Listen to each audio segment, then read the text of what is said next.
La période est propice au diagnostic archéologique. Entre mi-juillet et mi-août, la forte diminution du trafic en ville permet l'organisation de fouilles en mode commando. Alors un chantier comme celui-ci, ça s'organise très longtemps en avance pour plein de raisons, notamment la circulation des bus, des trolleys et des riverains de Limoges. Et puis en termes d'archéologie, il y a eu une première étape de prospection au géoradar pour essayer de détecter des anomalies et donc aller voir quelles pouvaient être les structures détectées par ces anomalies.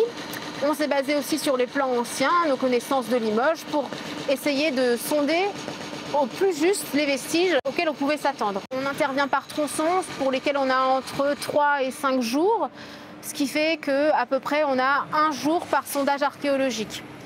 Donc c'est pas beaucoup, notamment en pleine ville comme ça, où on sait qu'on a plein de vestiges de plusieurs époques qui se superposent. Mais c'est le principe du diagnostic, la première étape de l'archéologie avant une éventuelle fouille ou des investigations complémentaires sur un suivi de travaux. La semaine passée, l'équipe travaillait rue Pétignot-Beaupéra et devant l'Opéra, à la jonction de la rue Fidjam. Fouillé intégralement il y a 4 ans avant son réaménagement total. Rue Fidjam, on savait qu'on avait une occupation du 14-15e et nous sommes intervenus sur la place Stalingrad. Donc nous avons mis en évidence un massif de maçonnerie qui pourrait être le rempart 13e de la ville. Ensuite, nous avons également mis au jour des fosses qui pourraient être des silos, datés également du 14-15e grâce à la céramique que l'on a retrouvée dedans. Donc c'est très cohérent avec ce que M. Maniquet avait trouvé rue Fitz-James.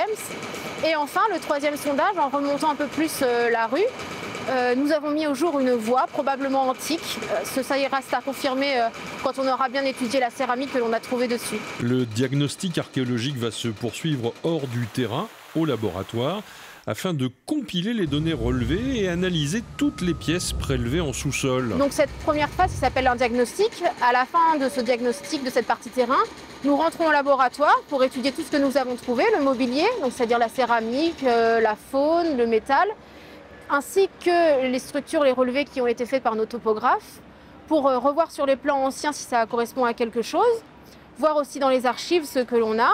Et je rends un rapport de diagnostic au service régional de l'archéologie, à la DRAC, qui, en fonction des résultats, décide de faire des investigations complémentaires ou non.